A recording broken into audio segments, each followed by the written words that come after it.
Back to the war room. Dr. Thayer, thank you for waiting patiently. I want to kind of reopen the discussion we were having. Even if you strawman, or rather steelman, the argument that the NSS makes with regard to China being an economic partner, which I struggle to see.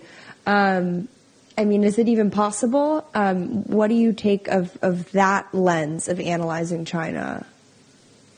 Well, as we were saying, the document reaches a lot of different audiences, and it's quite explicit about Europe, the Western Hemisphere. The document also, as you were alluding to, Natalie, misses the target on the People's Republic of China and the threat from the Chinese Communist Party. The document there is really threat deflating still. It's not calling attention to the hyper-aggression of the CCP. It does have good things to say about Taiwan and deterrence. It does have good things to say about Japan and South Korea and the roles that they can play.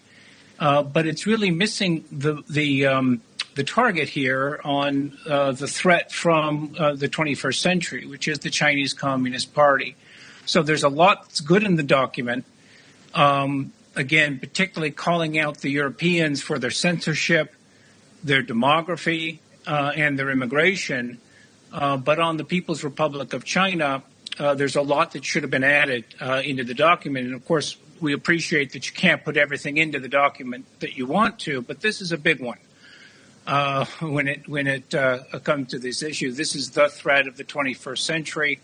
It's the threat that really is interwoven with the emphasis on the homeland, the emphasis on the Western Hemisphere, and the Trump corollary to the Monroe Doctrine, right, which is, in essence, that we're not going to allow external powers, that is China, the People's Republic, to use the Western Hemisphere to hurt Americans and to hurt our interests in the Western Hemisphere.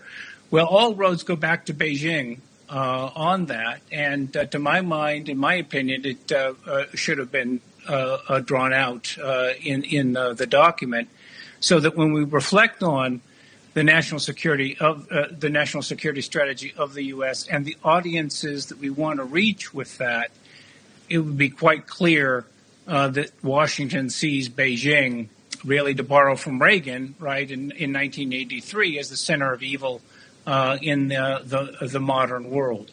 So that was, I think, a very important point, as you're suggesting.